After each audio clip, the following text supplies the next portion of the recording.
मोदी सरकार को बड़ा झटका देगा सुप्रीम कोर्ट, चुनाव के बदल जाएंगे समीकरण। 18 फरवरी को रिटायर हो रहे हैं मुख्य चुनाव आयुक्त राजीव कुमार। राजीव कुमार पहले से ही विवादों में फंसे, विपक्ष ने लगाए हैं गंभीर आरोप। नए मुख्य चुनाव आयुक्त पर सुप्रीम कोर्ट ले सकता है बड़ा फैसला। मुख्य चुनाव आयुक्त को लेकर मोदी सरकार को बड़ा झटका लगता दिखाई दे रहा है। सुप्रीम कोर्ट चुनाव आयुक्तों की नियुक्ति में सरकार की मनमानी पर रोक लगा सकती है। जिस तरह से मोदी सरकार चुनाव आयुक्तों की नियुक्ति में मनमानी कर रही है, उसे लेकर पहले से ही वो सवालों के घेरे में है। सबसे पहले तो मोदी सरकार ने सुप्रीम कोर्ट के उस आदेश को ही पलट दिया जिसमें सुप्रीम कोर्ट की तरफ से चुनाव आयुक्तों की नियुक्ति के लिए एक कमेटी का गठन किया गया था। सुप्रीम कोर्ट ने जिस 3 सदस्यीय पैनल को गठन किया था, मोदी सरकार ने उस पैनल में से सुप्रीम कोर्ट के मुख्य न्यायाधीश यानी कि सीजेआई को ही निकाल दिया था। कोर्ट ने जो कमेटी बनाई थी उसमें प्रधानमंत्री, लोकसभा में सबसे बड़े विपक्षी दल का नेता और सीजेआई को शामिल किया गया था। लेकिन मोदी सरकार ने संसद में कानून बनाकर सीजेआई की जगह केंद्रीय मंत्री को शामिल कर लिया। अब 18 फरवरी को यानी कि दिल्ली चुनाव के नतीजे आने के बाद मुख्य चुनाव आयुक्त राजीव कुमार रिटायर हो रहे हैं और उनके रिटायरमेंट से पहले ही सुप्रीम कोर्ट सरकार को बड़ा झटका देता दिखाई दे रहा है। तो क्या कोर्ट सरकार के बनाए पैनल को खारिज करने की तैयारी में है? आज हम इसी सवाल पर अपने इस वीडियो में करेंगे चर्चा, तो वीडियो को आखिर तक जरूर देखें। दिल्ली में चुनाव की तारीखों का ऐलान हो चुका है। इस बीच मुख्य चुनाव आयुक्त राजीव कुमार के सेवानिवृत्त होने की तारीख भी करीब आ रही है। दिल्ली में मतदान और नतीजों के आने के कुछ दिन बाद ही सीईसी अपने पद से सेवानिवृत्त हो जाएंगे। ऐसे में राजीव कुमार के बाद पहली बार नए मुख्य चुनाव आयुक्त की नियुक्ति बदले नियमों के तहत होगी।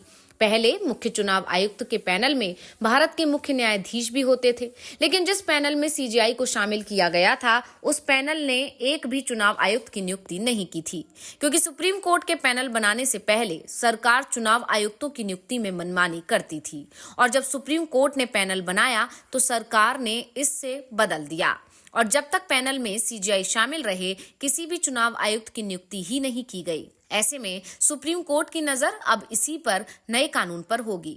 इस कानून की वैधता को चुनौती दी गई है। मुख्य चुनाव आयुक्त और अन्य चुनाव आयुक्तों यानी नियुक्ति, सेवा शर्तें और कार्यकाल अधिनियम जो दिसंबर 2023 में लागू हुआ का पहला उपयोग मार्च 2024 में हुआ था, जब ज्ञानेश कुमार और एस संधू को चुनाव आयुक्त नियुक्त किया गया था। ये नियुक्ति अरुण गोयल के इस्तीफे और अनूप चंद्र पांडे के सेवानिवृत्त होने के बाद हुई थी। लेकिन ज्ञानेश कुमार और एस संधू की नियुक्ति पर भी विवाद हुआ था। पैनल में विपक्ष के नेता की हैसियत से अधीर रंजन चौधरी शामिल हुए थे, लेकिन चौधरी का कहना था कि सरकार ने बैठक के नाम रखने से कुछ देर पहले ही उन्हें 50 लोगों के नाम सौंपे थे, जिस पर बैठक में विचार किया जाना था। कुछ ही देर में 50 लोगों के बारे में जानकारी हासिल करना असंभव था और जब बैठक में पहुंचे तो सरकार ने 2 नाम पेश कर दिए, जिनके बारे में बहुत ज्यादा जानकारी नहीं थी और जानकारी जुटाने का समय भी मोदी सरकार ने नहीं दिया था और इसी के चलते अधीर ने दोनों ही चुनाव आयुक्त की नियुक्ति का विरोध किया। लेकिन बहुमत के आधार पर दोनों ही चुनाव आयुक्तों की नियुक्ति कर दी गई। लेकिन इस बार सुप्रीम कोर्ट की तरफ से जो संकेत दिए जा रहे हैं उसमें साफ है कि मुख्य चुनाव आयुक्त और चुनाव आयुक्त की नियुक्ति में सरकार की मनमानी नहीं चलेगी। सुप्रीम कोर्ट इस मामले में 4 फरवरी को सुनवाई करने को तैयार हो गया है और ये कहा जा रहा है कि कोर्ट सरकार के मुख्य चुनाव आयुक्त की नियुक्ति के लिए बैठक बुलाने पर ही रोक लगा सकता है। नए कानून के लागू होने से पहले चुनाव आयुक्तों की नियुक्ति राष्ट्रपति द्वारा सरकार की सिफारिश पर की जाती थी। परंपरा के अनुसार सबसे वरिष्ठ चुनाव आयुक्त को मुख्य चुनाव आयुक्त के पद पर पदोन्नत कर दिया जाता था, लेकिन इस बार प्रधानमंत्री के नेतृत्व वाली समिति नए चुनाव आयुक्त पर फैसला करेगी। ज्ञानेश कुमार और संधू में से किसी को चुना जाएगा। ज्ञानेश का कार्यकाल 26 जनवरी 2029 तक है, जब वो 65 वर्ष के हो जाएंगे। कानून के अनुसार कानून मंत्री की अध्यक्षता वाली एक खोज समिति, जिसमें 2 केंद्रीय सचिव शामिल होंगे, चयन समिति के लिए 5 नामों का एक पैनल तैयार करेगी। चयन समिति, जिसकी अध्यक्षता प्रधानमंत्री करेंगे, इसमें प्रधानमंत्री द्वारा नामित एक केंद्रीय मंत्री और लोकसभा में विपक्ष के नेता शामिल होंगे।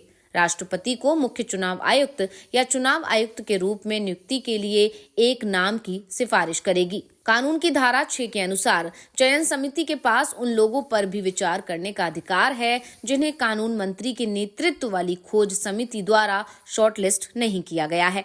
सीईसी और चुनाव आयुक्तों पर 1991 का कानून उनके वेतन और सेवा शर्तों से संबंधित था, लेकिन नियुक्ति की विधि से संबंधित नहीं था। दरअसल 2 मार्च 2023 के अपने फैसले में जस्टिस के.एम. जोसेफ की अध्यक्षता वाली सुप्रीम कोर्ट की पीठ ने सीईसी और चुनाव आयुक्तों की नियुक्ति के लिए प्रधानमंत्री, विपक्ष के नेता और सीजेआई को शामिल करते हुए एक पैनल का गठन किया था।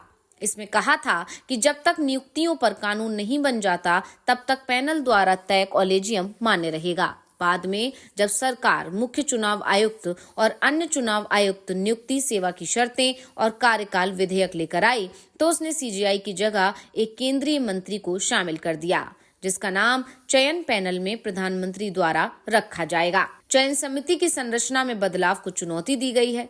मामले को 4 फरवरी के लिए स्थगित करते हुए शीर्ष अदालत की पीठ ने कहा कि वो देखेगी कि किसके विचार सर्वोच्च हैं। न्यायालय ने इस पर प्रकाश डाला कि अनुच्छेद 141 के तहत न्यायालय की राय बनाम कानून की बनाने की विधायी शक्ति होगी।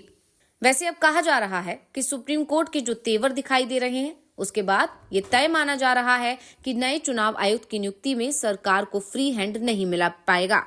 वैसे अब कहा जा रहा है कि सुप्रीम कोर्ट के जो तेवर दिखाई दे रहे हैं उसके बाद ये तय माना जा रहा है कि नए चुनाव आयुक्त की नियुक्ति में सरकार को फ्री हैंड नहीं मिल पाया।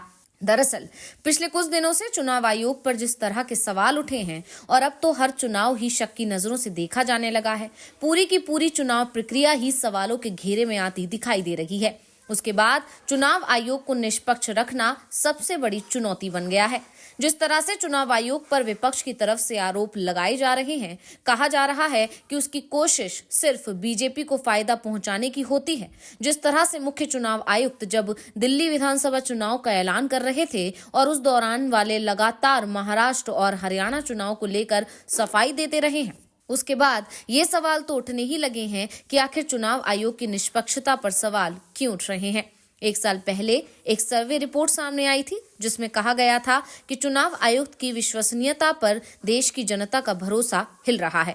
उनकी विश्वसनीयता लगातार कम होती जा रही है। ऐसे में सुप्रीम कोर्ट कोई बड़ा फैसला ले सकता है और ये बात अब बीजेपी और केंद्र सरकार के साथ साथ चुनाव आयोग को भी परेशान कर रही है। और इसी को लेकर जब पिछले दिनों केंद्र सरकार ने चुनाव आयोग से जुड़े कुछ नियमों को लेकर बदलाव किया, कानून लाकर बदलाव करने की कोशिश की, तो इसके बाद सवाल फिर उठे थे आखिर चुनाव आयोग को बचाने के लिए केंद्र सरकार हर बार आगे क्यों आ जाती है।